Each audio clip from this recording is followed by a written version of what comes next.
ऐकू येते का सगळ्यांना? Hello hello. हो हो ऐकू येत आहे. ठीक आहे. हो सर, येतं ऐकायला. आपण ही पीपीटी आधी बघितली होती, थोडस लक्षात यावं म्हणून दाखवतो तुम्ही.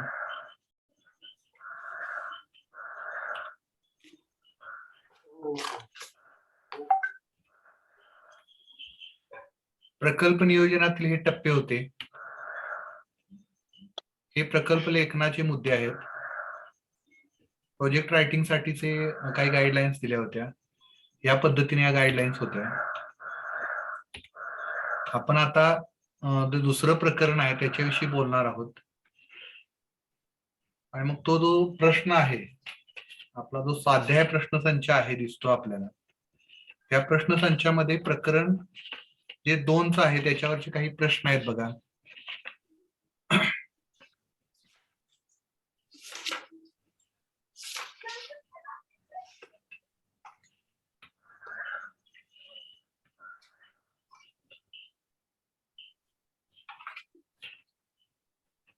संशोधन पान नंबर 31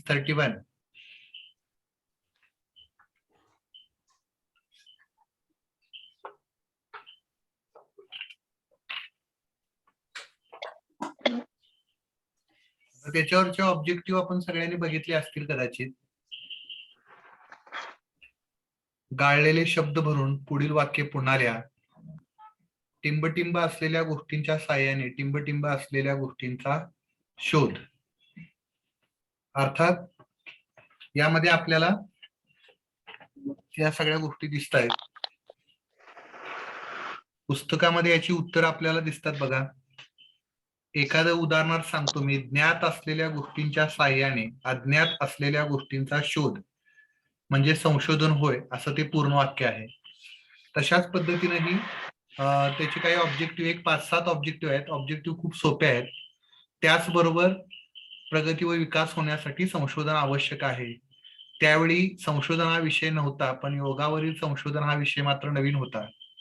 योगातील संशोधनामुळे योगशास्त्राचा विकास होत नाही. त्या गाळलेल्या जागा थोड्या चुकल्यात प्रश्न नंबर 4च्या, पण योगाचे महत्व समजण्यास निश्चित उपयोग होतो. अर्थात ही आहे तशीच आपल्याला वाक्य दिसतात त्याच्यामध्ये, पण तरी केवळ आकडेवारी व ज्ञान गोळा करणे म्हणजे संशोधन नव्हे, पण नवीन नवीन गोष्टींचे ज्ञान मिळवून माणसांचे अज्ञान दूर करण्याकरिता केलेला शोध म्हणजे संशोधन होय.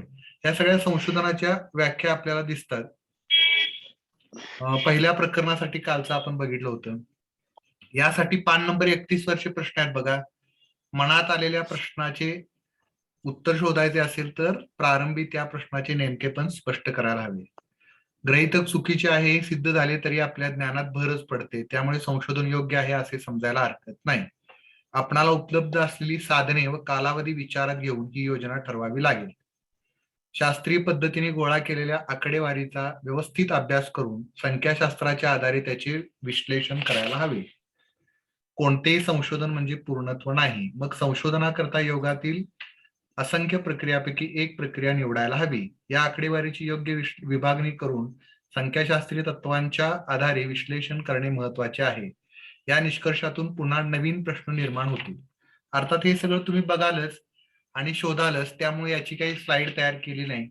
हे शोधणं आपलं काम आहे. म्हणजे आपली पुन्हा व्यवस्थित पद्धतीने रिव्हिजन होईल अशी एक योजना तिथं आपल्याला दिसते.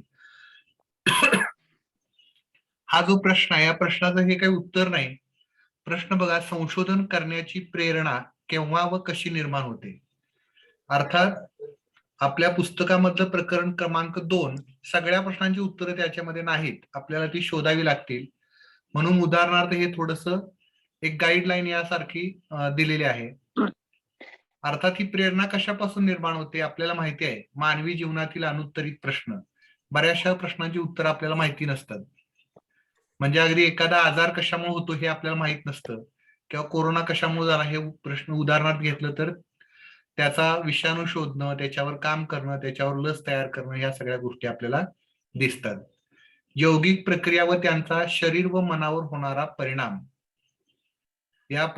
यौगिक आता आपण योगाबद्दल संशोधन करत आहोत, त्यामुळं संशोधन करण्याची प्रेरणा आपल्याला यौगिक प्रक्रिया व त्यांचा शरीरावर आणि मनावर होणारा परिणाम याच्या संदर्भात आपल्याला संशोधन करण्याची प्रेरणा निर्माण होते. केव्हा व कशी. तसंच व्याधीमुक्ती. आता योगाकडे जगाचा सगळ्या बघण्याचा दृष्टिकोन आपल्याला दिसतो तो व्याधीमुक्ती आहे आणि त्यातून उपचार पद्धती. म्हणजे योग थेरपिस्ट हा कोर्स जवळजवळ कैवल्यधाम आपल्या इथं बिहार सगळीकडे चालवला जातो. अनेक विद्यापीठामधून हा कोर्स चालवलेला आहे. कुतूहल ही प्रेरणा असते हे तरी आपल्याला सगळ्यांना माहिती आहे की क्युरियासिटी शिवाय आपण संशोधन करत नाही. काय असावं असं आपण शोधत असतो. अनेक प्रकारची कोडी आपल्याला पडतात, अडचणी येतात, रहस्य असतात, त्यासाठी आपण संशोधन करत असतो. अर्थात हे सगळं प्राणायाम तरी किंवा आपण घेरण संहिता हठप्रदीपिकेमध्ये आपल्याला अनेक प्राणायाम किंवा आसनांच्यामुळे होणारे परिणाम सांगितलेले आहेत, कुंडलिनी जागृती वगैरे. अशा अनेक रहस्यांच्यामुळे आपण हे काम करत असतो किंवा वृद्धत्व टाळण्यासाठी वगैरे. त्यामुळे ह्या प्रेरणा निर्माण होतात सद्यस्थितीतील दुःख निवारणासाठी. आज आपल्याकडे ताण तणाव आहे, त्यामुळे या कोरोना काळात तरी योगाचा प्रचंड प्रसार आणि प्रचार शासनानं पण केलेला आहे आणि लोकांनीही केलेला आहे. आपल्या प्रगती व विकासासाठी. अर्थात आपलं आरोग्य चांगलं राहील, आपली मनस्थिती चांगली राहील तर आपली इफिशियन्सी जी कार्यक्षमता आहे ती आपोआपच वाढते. त्यामुळे या काही गोष्टी मी शोधलेत. तुम्ही अशा अनेक गोष्टी शोधू शकता आणि संशोधन करण्याची प्रेरणा कशामुळं आणि केव्हा निर्माण होते याचं उत्तर आपल्याला देता येऊ शकेल. अर्थात हे जरी 5-7 पॉइंट आहे साधारण. 7 वर 2-2 जरी वाक्य लिहिली तरी 7 दूनी 14 म्हणजे 1 पान 2 पान आपलं उत्तर. अजून तुम्ही त्याच्यामध्ये संशोधन करून थोडस शोधन करून आपण उत्तर लिहू शकतो. गृहीतक म्हणजे काय हे सांगून ते कसे तयार केले जाते याचा खुलासा करा, असा प्रश्न क्रमांक 2 आहे बघा. आता गृहीतक म्हणजे काय यावर आपण चर्चा पण केलेली आहे बऱ्याच वेळा. गृहीतक म्हणजे काय तर ही गृहीतकाच्या काही व्याख्या आहेत. पुस्तकात या सगळ्या व्याख्या आहेत असं नाही. पुस्तकामध्ये एक व्याख्या दिली आहे, संशोधनाचे गृहीतक म्हणजे संशोधनापूर्वी समस्येवरील अपेक्षित उत्तर होय. दुसरी व्याख्या साधी सरळ दिलेली आहे, पुस्तकातलीच आहे, संशोधनाचे गृहीतक म्हणजे समस्येवरील संभाव्य उत्तर होय. संशोधनाचे गृहीतक म्हणजे समस्येवरील याचे तात्पुरते उत्तर होय. ही सुद्धा एक व्याख्या कोणीतरी केलेली आहे. समस्येसाठी स्वीकारलेले तात्पुरते उत्तर म्हणजे गृहीतक होय. अशी आता तीच व्याख्या आहे साधारणपणे ही. निरीक्षण करावयाच्या परिस्थितीचे दर्शन घडविणाऱ्या किंवा स्पष्टीकरण देणाऱ्या अंदाजी कल्पनेला किंवा तात्पुरत्या तर्काला गृहीतक म्हणतात. आता इथं निरीक्षण करावयाची परिस्थिती, आपण कशाचं निरीक्षण करणार आहोत. आता प्राणायामामुळे किंवा ओंकार जपामुळे रक्तदाबामध्ये फरक पडतो असं उदाहरण पुस्तकात दिलंय आपल्या. तर ते काय आपण शोधणार आहोत, निरीक्षण कशाचं करणार आहोत, रक्तदाबाचं निरीक्षण करणार आहोत. मग त्या संदर्भी ओंकार जपाने रक्तदाबावर परिणाम होतो. सकारात्मक नकारात्मक 3 प्रकारे हायपोथेसिस मांडता येतात. नकारात्मक मांडतात त्याला शून्य परिकल्पना म्हणतात. परिणाम होत नाही असं मानलं जातं. रिसर्च हायपोथेसिस मध्ये परिणाम होतो असं मानलं जातं. आणि अशा काही गोष्टी.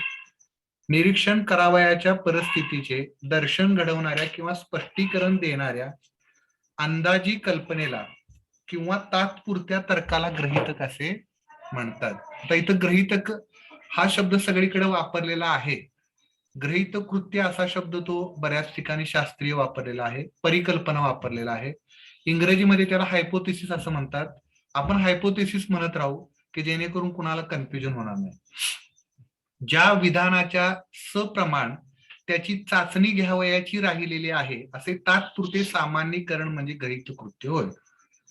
अर्थात जे विधान आपण मांडलेलं आहे गृहीत कृत्य म्हणून, परिकल्पना म्हणून, त्याची आपण चाचणी घेतो एवढं लक्षात ठेवा.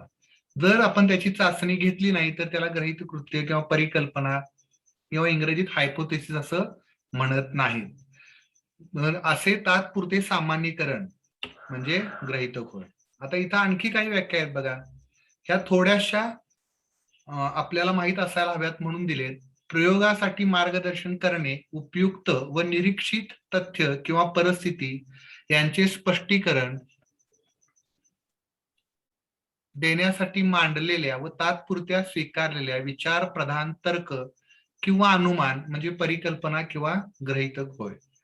प्रयोगासाठी मार्गदर्शन होण्यासाठी नाहीतर आपण काय करणार आहोत, एवढं फक्त समस्या लिहिली, ओंकार जपामुळे रक्तदाब कमी होतो, आपण काय शोधणार तिथं, याच्यासाठी काहीतरी गाईडलाईन मिळावी म्हणून जे आपण मांडणी करतो, आता आपल्याला पुढे येईलच ते, पुढच्या प्रश्नात आहेच, आपण जे शोधू पाहतो ते परिकल्पना किंवा गृहीतक मांडून दाखवते. आपल्याला काय शोधायचं आहे त्याचा आधीच अंदाज बांधून आपण घेत असतो, ते भावी अंदाज देते. गृहीत कृत्य एक औपचारिक विधान असून त्याच्या सप्रमाणतेची चाचणी करता येते. थोडीशी इथं प्रिंटिंग मिस्टेक आहे, समजून घ्या. त्याच्या सप्रमाणतेची चाचणी करता येते, ते चूक किंवा बरोबर सिद्ध करता येते. अर्थात गृहीतक तुमचं दोन्ही बाजूनी, गृहीतक म्हणजे काय तर जी परिकल्पना आपण मांडतो ती फेटाळली जाऊ शकते किंवा ती स्वीकारली जाऊ शकते, ऍक्सेप्टेबल और नॉन ऍक्सेप्टेबल असे त्याचे दोन प्रकार आहेत. जरी चूक झाली, ती फेटाळली गेली तरी आपण त्यातून काही शिकतोच. चलाच्या गृहीत संबंधांच्या सामान्यकरणावर आधारित प्रसंगाविषयी भावी अपेक्षा म्हणजे गृहीत कृत्य अशी व्याख्या करता येईल. आता इथे चलाच्या हा एक नवीन शब्द आलाय, ज्याला व्हेरिएबल्स असं इंग्रजीत म्हणतात. दोन चल असतात, कशामुळे कशावर परिणाम होतो, ज्याच्यामुळं परिणाम होतो ते आहे ओंकार जप, हे एक चल आहे. दुसरं चल आहे रक्तदाब. या दोन चलांचा एकमेकाशी संबंध असतो, अ चलाचा ब चलाशी संबंध असतो. काही नियंत्रित चल असतात, काही अनियंत्रित चल असतात. अनियंत्रित चलाचा आपण इथं, आपलं संशोधन छोटं आहे त्यामुळे इथं विचार करणार नाही आहोत. व्युत्पत्तीच्या दृष्टीने हायपोथेसिस हा हायपो आणि थेसिस या दोन शब्दापासून बनलेला शब्द आहे. हायपो म्हणजे च्यापेक्षा कमी किंवा कमी निश्चित, ज्याची सर्टेनिटी कमी आहे असा, आणि थेसिस म्हणजे विधान किंवा सिद्धांत. अनिश्चिततेच्या दृष्टीने न्यून असणारे विधान किंवा सिद्धांत म्हणजे हायपोथेसिस होय, की ज्याची निश्चिती नाही. निश्चिती कधी होणार आहे, त्याची निश्चिती तुमचा प्रयोग झाल्यानंतर होणार आहे, हे होतं का नाही होत अशी.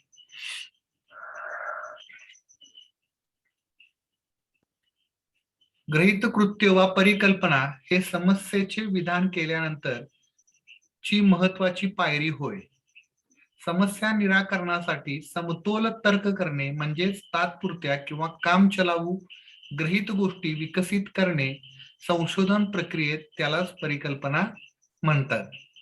आता ही महत्वाची पायरी आहे, यामध्ये आपण समतोल तर्क करत असतो. अर्थात हा तर्क, हा अंदाज, ह्या संभाव्य किंवा अपेक्षित उत्तर म्हणजे परिकल्पना होय असं आपण मगाशी म्हटलंय.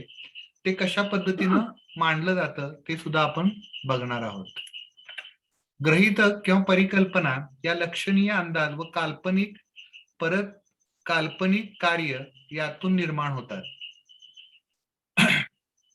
परिकल्पना किंवा गृहीतक विविध निरीक्षणातून संशोधनकर्त्याला प्रवृत्ती किंवा चलातील संभाव्य संबंध दिसू शकतात. या निरीक्षित संबंधाद्वारे संशोधक परिकल्पना मांडू शकतो. संशोधकाला विज्ञानाची समृद्धता, आता गृहीतक किंवा परिकल्पना कशातून निर्माण होतात हा तिथं प्रश्न आहे बघा. गृहीतक म्हणजे काय हे आतापर्यंत आपण सांगितलं, ते कसे तयार होते याचा खुलासा करा. आता काही याच्यामध्ये पॉइंट्स, बुलेटिन्स आपण म्हणतो ज्याला, ते आपण मांडलेले आहेत. परिकल्पना किंवा गृहीतक विविध निरीक्षणातून संशोधनकर्त्याला प्रवृत्ती किंवा चलातील संभाव्य संबंध दिसतात. या निरीक्षित संबंधाद्वारे संशोधक परिकल्पना मांडू शकतो. पूर्वी त्यानं कधीतरी निरीक्षण केलेलं असतं किंवा त्याला काही असं आढळलेलं असतं की ज्याद्वारे तो परिकल्पना मांडतो. संशोधकाला विज्ञानाची समृद्धता व संशोधनाची पार्श्वभूमी आवश्यक असते. संशोधकाला वैज्ञानिक पद्धत माहीत असावी लागते. आपण जी वैज्ञानिक पद्धत बघितली, सायंटिफिक मेथड ज्याला इंग्रजीत म्हणतात, तशी पार्श्वभूमी असावी लागते. म्हणजे काय झालं असेल या संदर्भात तो काम करतो. एखादा इस्त्री किंवा घड्याळ दुरुस्त करणारा माणूस काय झालं असेल याचा अंदाज बांधतो, त्याला परिकल्पना म्हणतात. आणि ती गोष्ट जमली तर तो दुरुस्त झाला असं म्हणतो, नाहीतर तो पुढे जातो आणि पुन्हा तपासणी करतो. संशोधक बुद्धीच्या सर्वंकषद्वारे परिकल्पना तयार करतो. त्याची बुद्धीच्या द्वारे सुद्धा तो बऱ्याच वेळा परिकल्पना म्हणजे संशोधक आपण तयार करत असतो. साम्याधिष्ठित तर्क व अन्य कृतीद्वारे परिकल्पना निर्माण होतात. काही वेळा सहकारी व भिन्न भिन्न क्षेत्रातील तज्ज्ञ यांच्याबरोबरची संभाषणे आणि सल्ला मसलत इत्यादी महत्वपूर्ण परिकल्पना मांडण्यास उपयुक्त ठरतात. काही वेळा त्या क्षेत्रातले तज्ज्ञ असतात, काही अभ्यासू व्यक्ती असतात, त्यांच्याशी आपण चर्चा करतो आणि मग आपल्याला त्याच्या परिकल्पना कळत जातात. अशी एक इथं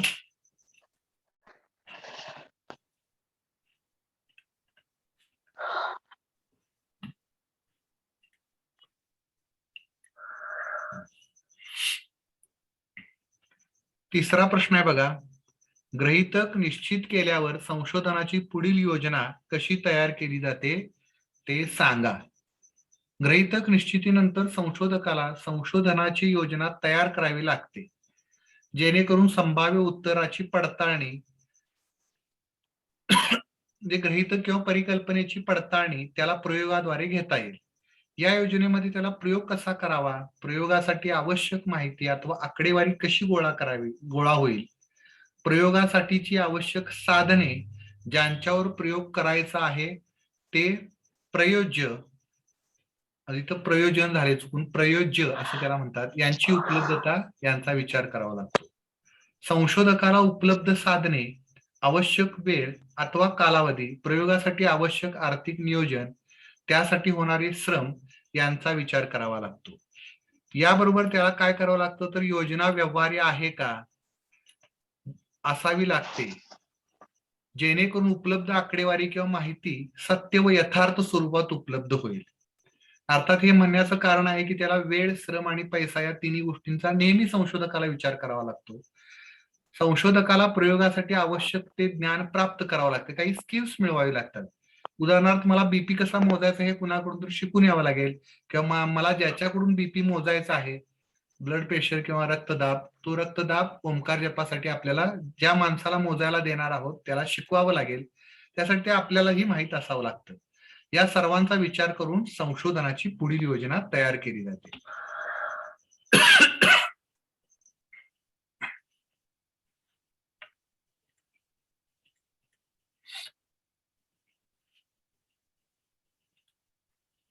संशोधनाच्या पुस्तिकेत दिलेले उदाहरण तुमच्या शब्दामध्ये स्पष्ट करा.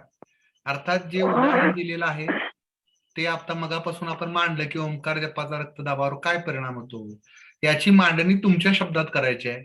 तिथं उदाहरणार्थ म्हणून दिलेलं आहे, पुस्तकात दिलेलंच आहे. ओंकार जप त्याचे दोन प्रकारे त्यांनी ओंकार जप म्हणता येतो, याचे जे प्रकार आहेत ते दिलेले आहे बघा त्यांनी. या दोन्ही पद्धतीने ओंकार जप केला तर किती रक्तदाब कमी होतो, ही परिकल्पना एक मांडलेली आहे. म्हणजे ह्या दोन परिकल्पना झाल्या आणि मार्गदर्शकाने एक ओंकार रोज म्हणावा, त्या पाठोपाठ साधकाने म्हणावा अशी पद्धत ठेवलेली आहे. अशा पद्धतीने एकूण 30 मिनिटे ओंकार जप आहे. त्यासाठी 2 गट केलेले आहेत. 2 गट आहेत, एक नियंत्रित आहे, एक अनियंत्रित किंवा प्रायोगिक आहे. एका गटासाठी ओंकार जप 30 मिनिटे, तर नियंत्रित गटासाठी ओंकार जप न करता सुरुवातीला प्रत्येकी 3 दिवसांनी रक्तदाब मोजलेला आहे आणि मग त्याची तात्कालीन आणि दीर्घकालीन परिणाम बघण्यासाठी 3-3 दिवसांनी आपण मोजतो. पण नियंत्रित गटासाठी मात्र आपण पहिल्यांदा आणि शेवटी मोजतो. नियंत्रित गटाचा रक्तदाब सुरुवातीला व शेवटी मोजलेला आहे.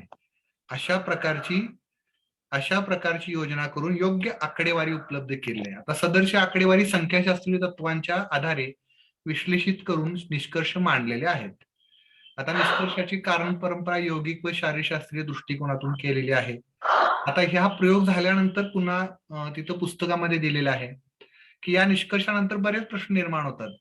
अर्ध्या तासाऐवजी 15 मिनिटं घेतलं तर काय होईल, किंवा 1 तास ओंकार जप घेतला तर काय होईल, किंवा नुसता जपच ऐकला न म्हटला तर काय होईल, अशा अनेक प्रश्नांच्या संदर्भात पुढील संशोधनासाठी विषय तयार होतात.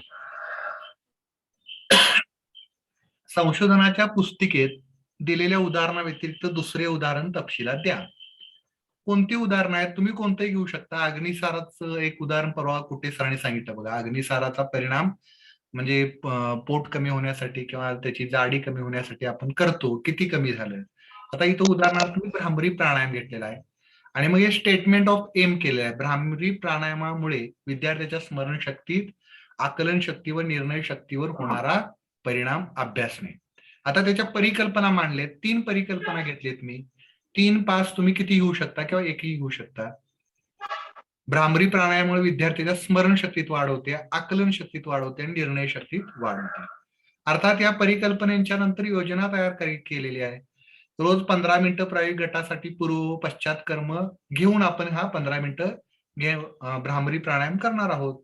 वयोगट सुद्धा ठरवावा लागेल. 12 किंवा 15 वर्षाचे विद्यार्थी असा वयोगट मी मांडलाय. म्हणजे आपण हे उदाहरण घेतलंय. प्रायोगिक गटासाठी 15 मिनिटे तर नियंत्रित गटासाठी कोणतीही प्रयोगाची मात्रा नसेल. अर्थात संबंधित दोन्ही गटाची स्मरणशक्ती, आकलन शक्ती आणि निर्णय शक्ती याच्या 3 चाचण्या, सिद्ध झालेल्या चाचण्या बाजारात मिळतात. त्या मानसशास्त्रीय चाचण्या म्हणून प्रसिद्ध आहेत. त्याला बॅटरी म्हणतात. त्या बॅटरी वापरून याची प्रमाणित चाचणी घेतलेली आहे. भ्रामरी प्राणायामाचा सराव आवर्तने घेतली जातील. नियंत्रित गटासाठी प्रयोगाची मात्रा घेतली जाणार नाही. यानंतर पूर्व व पश्चात चाचणी यांच्या आधारे योग्य ती आकडेवारी गोळा केली जाईल आणि संख्याशास्त्रीय विश्लेषणाद्वारे निष्कर्ष काढले जातील. यानंतर या संदर्भात विविध वयोगटातील व्यक्तीवर होणारा भ्रामरी प्राणायामाचा परिणाम, भ्रामरी प्राणायाम वेळेतील बदलानुसार होणारा परिणाम अशा अनेक भविष्यातील संशोधनाचे विषय मांडले जातील आणि योग्य पद्धतीने अहवाल लेखन केले जाईल.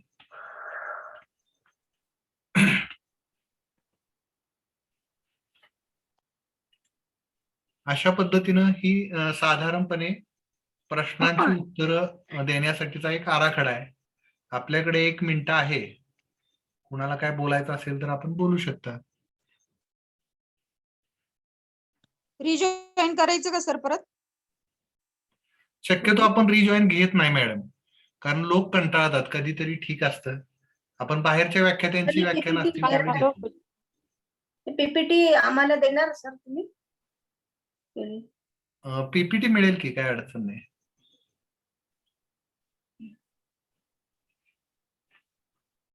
बन्सी सर.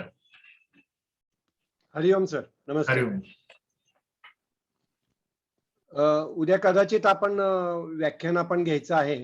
हा त्याचं नियोजन मी तुम्हाला सांगतो. उद्या आपण ग्रुपवर टाकू नंतर मग. चालेल की. हा, म्हणजे त्यांनी ते व्याख्यात्यांनी हो म्हटलं तर करू आपण. अदरवाईज मग पुढची डेट घेऊ त्यांची. नाहीतर मग उद्या आपण पुढचा जो आहे प्रकरण याच्यातलं विषय व साधने जे प्रकरण आहे ते घेऊया मग. हा, मग ते घेऊया नंतर मग व्याख्यानाचं मग त्यांना मग नाही असं काय नाही. आपल्याला व्याख्यात्यांची वेळ मिळणं महत्वाचं आहे. आपलं काय चालतच राहील. मी उद्या त्यांच्याशी बोलतो आणि आपल्याला थोडस संपर्कात येतो मग. हा चालेल चालेल. हरिओम. हरिओम सर. हा बोला. हा, म्हटलं सर आपला हा पहिलाच प्रश्न संच चालू आहे का सोडवायचा? दुसरा प्रश्नसंच योग अनुसंधान व स्वाध्याय संच जो आहे त्याच्यातला दुसरा सोडवा, दुसऱ्यावर चर्चा करतो.